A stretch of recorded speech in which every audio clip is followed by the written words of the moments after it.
Hello everybody, it's me, Shaquine Music, aka Seth Revere, and first off, follow my Twitch, Seth Revere, 25 follower goal. We're at 17 followers right now. We need 9 more to hit our 25 follower goal and become a Twitch affiliate. 17 plus 9, that's 25. For today, we're gonna be reacting to Cops Discover an Evil Husband's House of Horrors. This is Dr. Insanity. This should be good. 911, what's your emergency? Hey, I'm a bus driver and one of my students just passed me a note that says his mother needs help and that his dad is hurting her. Okay, do you have an address? Yeah, First off, if you're lucky enough to have a family, why would you do this? they live on, it's the first house when you turn into the neighborhood. Okay, officers are being dispatched now. Can you stay with the child until law enforcement arrives? Yeah, so I'm just parked outside the neighborhood. I'll stay here. This is what the Las Cruces Police Department were informed of on April 23rd, 2021. Just the night before, Veronica had endured 12 hours of what could only be described as a living hell, all because of her abusive boyfriend, Eric Alvarado. At this point, fearing for her and her Lock this guy up. How? Okay, children's life, the main thing on her mind was to call the police. But Eric had confiscated her phone and refused to let her leave his sight. However, Eric and Veronica's son still had to go to school. This gave Veronica an idea that would save her and her family's life.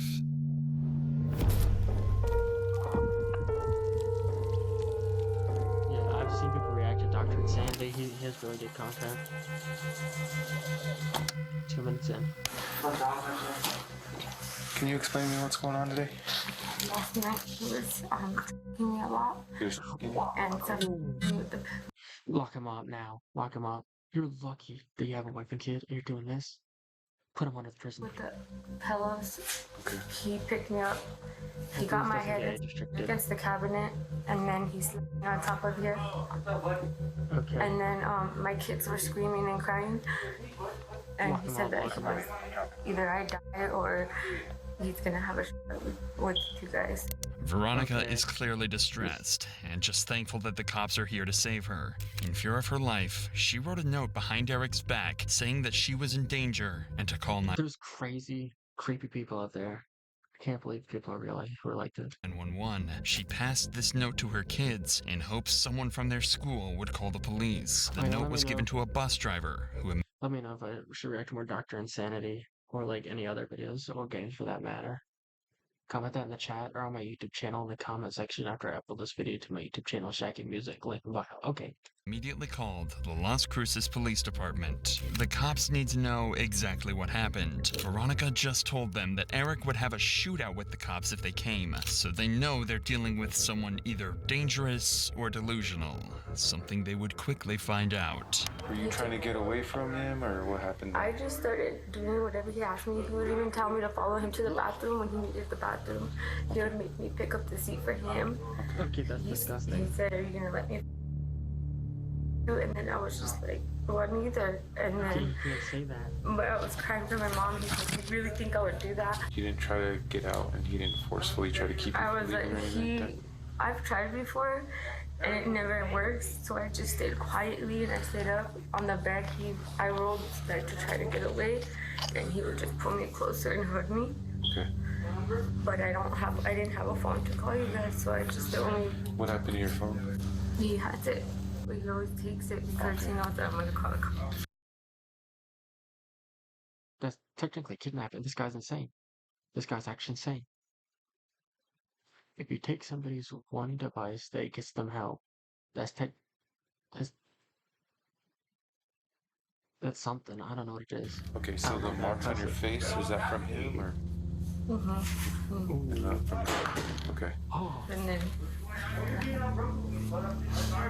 Listen to exactly what Veronica is saying. It's obvious that this isn't just a one-time thing. She's using phrases like, "I've tried before and it never works," implying that she'd almost given up trying to escape him. This is known as learned helplessness, a condition where an abused person starts to believe that they're powerless to save themselves because of the repeated abuse and perceived lack of control. Unfortunately, it's more common than you might think. On average, it takes 7 tries for a victim to escape their abuser, and every single one of these failed attempts would start to make them feel more and more powerless, as though control of their life is slowly slipping away. Given that Veronica has a 5-year-old son with Eric, the abuse might have been going on for years, with her essentially resigning her fate to his violence and manipulation. If that's the case, then her son's actions should be even more celebrated, finally freeing his own mother from a relentless cycle of abuse. Can you explain to me what happened first yesterday? We were arguing.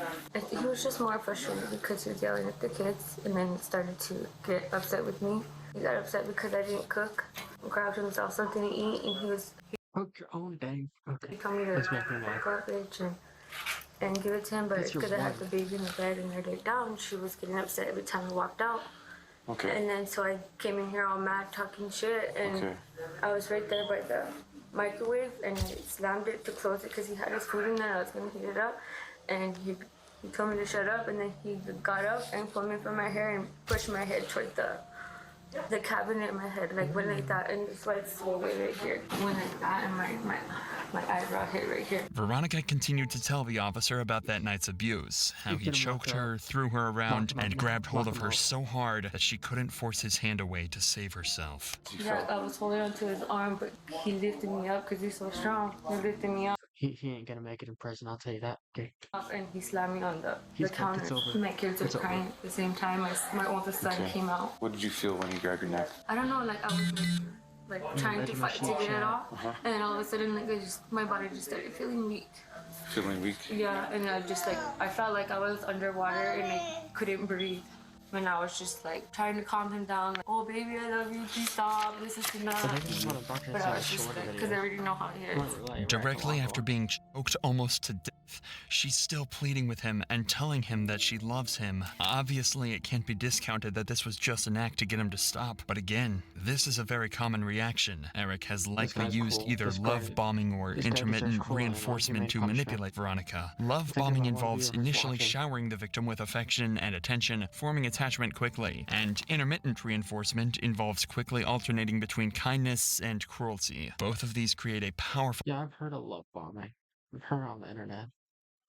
I didn't know what it actually meant. Now I know. That's interesting. emotional bond and dependency on the abuser, making it much harder to leave, despite making her feel like this. Looks like I'm looking at. Looks like I'm Are looking you that way. scared to and I'm die? looking this way. No, like he is. He's like, "How does it feel?" Because he almost died. And I was just Put like, this guy locked up forever. if it just Put him under hurts the and jail. painful, he's like, why are you scared to die? Like, Do you and then I need- said, because my kids. But the last little piece of information the cops get might just be the most important one, and unravel why tonight's abuse This got guy's so out of insane. hand. Why is he having From PTSD, Okay. depression. And he hasn't. Okay, that's not an excuse for slamming somebody into a cabinet, but that takes it to a whole nother level. That's physical abuse. Are you kidding me? Took his medication. Bipolar depression and Yes, a lot. It takes so much help. He has anxiety, bipolar. yeah. So the only thing that set him off was the whole him not having food ready and all that. No, it was the kids. He was yelling at my son. Okay. And that if anything gets him upset, he gets really, really upset. Apparently, Eric suffers from PTSD, depression, anxiety, and bipolar. nice. He's supposed to take a litany of meds to keep him stable, but that night, he hadn't taken any of them. Of Okay. course, this isn't an excuse for his behavior, nor is it to be assumed that many bipolar people would ever act in this manner, but it could be a possible explanation for the severe and continued abuse. How long have you been with him? On and off for 7 years. There's a time when he sent me to the hospital, but I didn't first try. So you Because I never. felt bad because he always calls and he's just like, "I'm sorry, this is bad. So I'm a sick man." has he ever been charged with domestic or anything like that? He has. In Las Cruces. or New Mexico? With his ex-girlfriend. Okay, but not with you. Put him in jail. Or no, put him in prison. Okay. Yeah. But a lot of times I drop the charges because I feel bad. Eric is clearly dangerous and needs to be locked up, but that all depends on if Veronica is going to press charges this time or let herself be manipulated out of it again. But before she can even make that decision, the other cop comes into the room and lets them know that they need EMTs on the scene immediately. When you were standing up and you started... Dr. Insanity is really good. Whoa, I was... All these twists and turns, I know, right? I was not expecting that. He was making him do himself. Is that normal? I think it's sticking with me. Thank ya. Like that when he's Former really Twitch upset. Seth Revere right now. He's not acting Check the right Shaquine music anymore. 2 months. Does that, Shaquine and 6 months. Former like he'll Twitch fall on Seth me and Revere. like I can't pick him Oh, up. okay. So panic attacks are normal for him. Been out in all week. She says he has knives in the drawer, so. It seems as though Eric has had a panic attack and needs help from a medic. The thing is, the cops can't be sure if this is a genuine reaction or another way to try and guilt and manipulate Veronica, but either way, they get the fire department on the scene to check him out. Does he need to go to the hospital, boys? He's wanting to go. Oh, he's wanting to go? What do you think? We're trying to just take a blood pressure. That's about it. His oxygen's good right now. It's at 98%. Heart Is he rate's faking? fine. A little elevated at 98, but it's nothing crazy. Do you take your medications for PTSD and the depression? No what? Do you take medications for it? Yeah. Are you current on your medications? He might be. So I always recommend heading up to the hospital, especially because he has like PTSD, bipolar depression.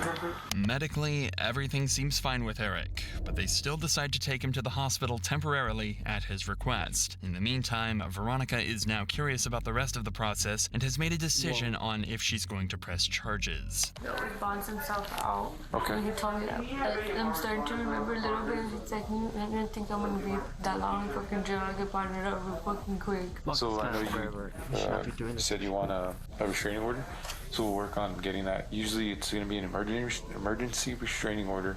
Would I be able to press charges on him? So in situations like this, it's up to the state to pursue charges. So usually we go through with, no matter if we have charges, we're gonna go through with the charges whether you want to or not. I should have pressed charges when I couldn't even open my eyes. Emergency restraining orders are common in cases of domestic violence, especially where there's children involved. Courts are often available 24/7 for the filing of these, and in open and shut cases like these, they'll usually get approved on the same day. That means that Eric physically won't be allowed near Veronica, her kids, and likely their home unless he goes through a rigorous legal procedure. But it turns out that might not even matter, as it looks like he's heading straight to jail. It is going to be a 48 for him. He's going to be cleared already. As long as he's clear, he should be fine then. It's going to bring me the ERO. So, hey, can I get a district court judge for the ERO? Cool. From this point, the officer fills out the restraining order and takes care of some other paperwork and investigation around the house. But the day isn't over for Eric yet. Far from it. He was taken to the hospital, but as the officer figured, he was discharged almost as soon as he got there. That meant that it was his turn in the spotlight, and he was handed over to the police, who were going to make sure that he got exactly what he deserved. Stand up, face me. Turn around for this officer. Turn around for him, bro. Oh, There you go. oh man, I got all the kids, bro. Alright, bud. Well, before we take you in, alright, you're going to be placed under arrest, okay? CID is the one that are going to take you to charges. Unfortunately, I don't know them. But you are going to be served a Emergency restraining order. I would suggest not contacting her, writing her, going to the house, none of that. As the officer mentioned, the case was handed over to CID, Put him in prison. or the Criminal Investigation Division. In even simpler terms, the detectives. Usually a case is passed over the CID if the crimes were particularly severe, or if it requires the specific resources or skills the CID have. In this case, it's very likely the chronic abuse and psychological manipulation that warranted their intervention. As to truly unpack what happened here, it would require an expert to dig deep and use their skills to figure everything out. That's why less than an hour after he was released from the hospital, he was sat face to face with a detective that was about to grill him for his side of the story. Unfortunately, Eric didn't exactly make that easy, and it ended with him back in handcuffs and on his way to a cell. Eric, Detective Bartle with the Las Cruces Police Department. How you doing? What happened last night? Okay, so you're here for a reason, and I'm here with you for a reason, and that's to get your side story. If you're gonna tell me nothing, I'm gonna go ahead and leave and proceed my investigation. So right now, this is your chance to What am I being charged with? What I'm not there yet. This guy's making me mad. But I'm in an investigation. I'm investigating you. I don't feel good, man. Okay. I want to. Okay, no excuse for what you did, sir. No excuse. Don't try to turn this around on yourself. You ain't getting out of this that easily. You're not getting out of this at all. Okay. I'm gonna take you back to the holding cell, okay? So the last thing that I need to do was get your side of the story. Since you're not gonna give that to me, I'm gonna go ahead and charge you with 3 counts of aggravated battery on a household member. 2 of them be strangulation. The other one's gonna be suffocation. Or 2 of them be suffocation. This guy deserves to be under the prison. I already said that. One's gonna be strangulation, battery on a household member, and also deprivation of property to a household member. 3 of the 5 are gonna be People like felonies. this make me sick. Okay? People like this make the whole world sick. What? Did I do that? 3 felonies. Why? Do you want to talk to me about it? But like, what did I do? What is it? You know what you slammed against the cat. I don't know. You were there. I didn't. You were there. That's nothing. I didn't do nothing, you bro. did. Okay. Okay, I that's did fine. nothing Then for stay her. with that. Stay with that story. Bro, we know you're lying. I want to know what the I'm not gonna tell you anything because you don't want to tell me anything. As it turned out, Eric would only be charged with 2 counts of aggravated battery of a household member, 1 count of battery against a household member, and deprivation of property. And with Eric safely in cuffs and in a holding cell, Shouldn't it just be 3 counts? I don't know how it works. the police had only one more job to do to put Veronica's mind at ease. Hello? May I speak to Veronica, please? This is her. Yes? Okay, just real quick, I wanted to let you know that I'm gonna go ahead and charge Eric. He's gonna have 3 felonies, which is gonna be aggravated battery on a household member. 2 of them are strangulation. One's gonna be strangulation. The other one's gonna be battery on a household member, and the other one's deprivation of property of a household member. So another thing, I'm asking the officer to call a Sky report to CYFD. Because of what he exposed the children to. They'll probably just reach out to you, ask to see the conditions of the house, make sure that they're suitable for the children. I know because of what happened, but then at the same time, I don't know how to say this. I accept what you're doing, but there won't be any way he can see his kids. There will be, but it's got to be in different terms now. The way you guys had it, it obviously didn't work because look what he's exposing the children to. As of July 2024, Eric Alvarado is still awaiting sentencing and is being held without bond. However, based on his Still awaiting sentencing. He better be in prison soon. charges and history, it's estimated he'll likely spend up to 8 years behind bars. With intervention I'll take 8 years. Get him away from her. She does not deserve him, and he does not deserve to be anywhere near around her because he is evil. and checks by CPS, the children will also receive treatment and care for any trauma or abuse caused by their father, and Veronica will finally be free of the horrific treatment caused by her evil husband. And remember, none of this would have happened if not for what Veronica's 5-year-old son did that morning, being brave and strong enough to reach out to save his mom, changing his whole family's lives in one heartwarming and heroic move. Shout out to that kid, and I hope that guy stays under the prison. He should get, I don't know, yeah, he should get life. Put him under the prison. Okay.